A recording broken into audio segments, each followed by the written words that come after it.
చేసి ఆంధ్రప్రదేశ్ మోడల్ని నేషనల్ లెవెల్లో స్కేల్ చేద్దాం. నేషనల్ లెవెల్ అయినాక అడాప్ట్ చేసుకుని ఆఫ్రికా ఈ కంట్రీస్లో కూడా ఇదే మోడల్ తీసుకుపోదాం. ఇప్పుడు ఆ కంట్రీస్లో ఈ మోడల్ తీసుకుపోవాలంటే వాళ్ళకంత కెపాసిటీ బిల్డింగ్ లేదు, ఇక్కడి నుంచి తీసుకుపోవచ్చు అనే పరిస్థితికి వచ్చారు. రెండోది అగ్రిటెక్.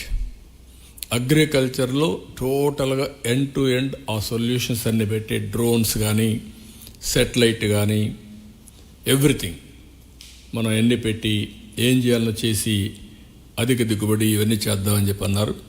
ఇవి కొన్ని యాంగిల్స్లో మేము వర్కౌట్ చేసి ఫైనల్గా నా గోల్ అంతా సింగిల్ హ్యాండెడ్గా నేను ఆలోచించేది 2046-47కి 15% గ్రోత్ కంటిన్యూగా ఉంటే రిచెస్ట్ ప్లేస్ ఇన్ ఇండియా. ఇది కొంతమంది అంటారు సాధ్యమా అని.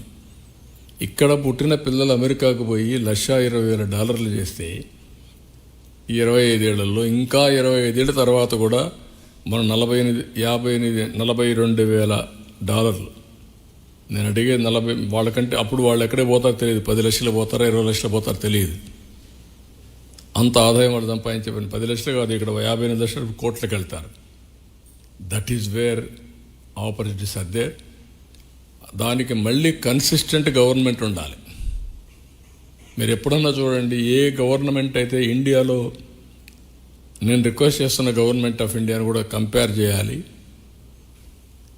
గవర్నమెంట్స్ వచ్చిన తర్వాత 30 ఏళ్ళు అయింది ఇప్పటికీ రిఫార్మ్స్ పెట్టి. 30 ఏళ్ళు రిఫార్మ్స్లో కొన్ని రాష్ట్రాలు చాలా పాజిటివ్గా ముందుకెళ్ళిపోయినాయి, కొన్ని రాష్ట్రాలు రివర్స్ అయిపోయినాయి. నేషన్ని పుల్ డౌన్ చేస్తున్నాయి కొన్ని రాష్ట్రాలు నేషన్ని పుల్అప్ చేస్తున్నాయి. వై? అందరికీ వనరులు ఉన్నాయి, సేమ్ వాతావరణం, same policies from government of India, వాళ్ళు అమలు చేసే విధానం. అయితే డెమోక్రసీలో డిఫరెంట్ పొలిటికల్ పార్టీస్ అధికారంలోకి వచ్చాం. మనందరి ధ్యేయం ఒకటే ఉండాలి, ప్రజల్ని ఏ విధంగా ఎంపవర్ చేస్తాం, పేదరికం నుంచి ఎట్లా పైకి తీసుకొస్తాం. నేను అందుకే కొత్త పాలసీ కూడా పెట్టాను, P3 public private partnership. That is wealth creation, ఇన్ఫ్రాస్ట్రక్చర్ని ప్రొవైడ్ చేయడం. ఇప్పుడు P4 public private peoples partnership, hand holding to the poor, I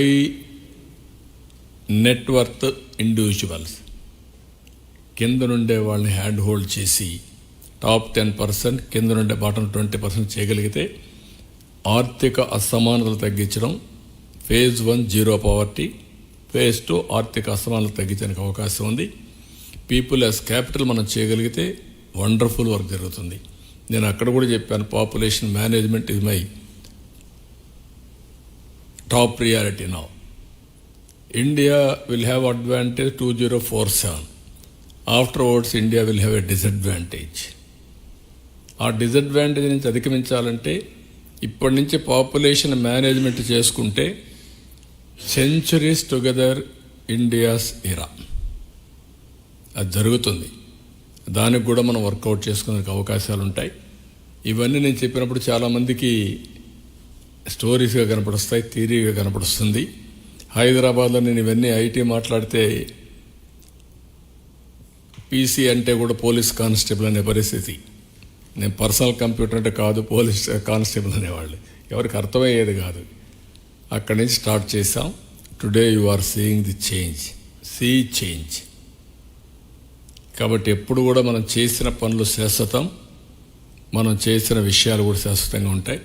నేను అందుకే జురిక్కి పోతే 600 మంది 12 కంట్రీస్ నుంచి వచ్చి, మొత్తం హాలిడే కూడా కాదు, వర్కింగ్ డే రోజున పనులను వదులుకొని వచ్చారంటే విజయవాడ కంటే బయట దేశాల్లో వీళ్ళు సెటిల్ అయ్యి వాళ్ళకు ఆ రోజు చేసిన పనుల విలువ తెలుస్తూ ఉంది. మీ వల్ల మేము పైకి వచ్చాం, మా లైఫ్ మారిపోయింది అనే పరిస్థితికి వచ్చారు. That is a good thing. ఇక్కడుండే వాళ్ళ జీవితాల్లో కూడా అలాంటి వెలుగులు రావాలని నా ప్రధానమైన కోరిక. 5 కోట్ల మంది జీవితాల్లో ఈ మార్పు తీసుకురావాలి. ఇది సాధ్యం. అందరూ ఐకమత్యంగా సింగిల్ హ్యాండెడ్గా ముందుకు పోతే ఇది సాధించి తీరుతాం. Is in brief. మీకు ఏమైనా డౌట్స్ ఉంటే చెప్పండి.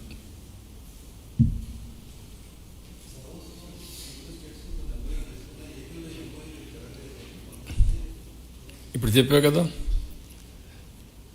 95,000 కోట్ల రూపాయలు బీపీసీఎల్ వాళ్ళే అనౌన్స్ చేసి 6 నెలల్లో డిపిఆర్ తయారు చేసి వర్క్ స్టార్ట్ చేస్తూ ఉన్నారు. చాలదా మీకు? ఇవన్నీ కూడా నేను అందుకే చెప్పాను, ఒక మిత్ ఎస్టాబ్లిష్ చేశారు మీరు, మీడియా కానీ కొంతమంది కానీ.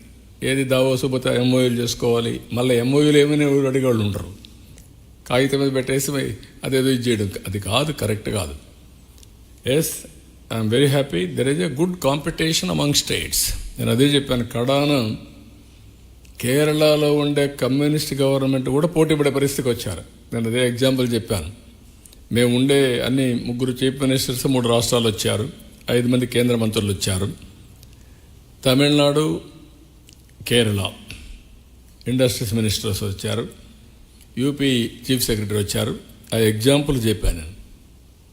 శుభపరిణామం ఏంటంటే కేరళ గవర్నమెంట్ కూడా వరల్డ్ వైడ్ ఇన్వెస్ట్మెంట్లకు పోటీ పడే పరిస్థితికి వచ్చారు.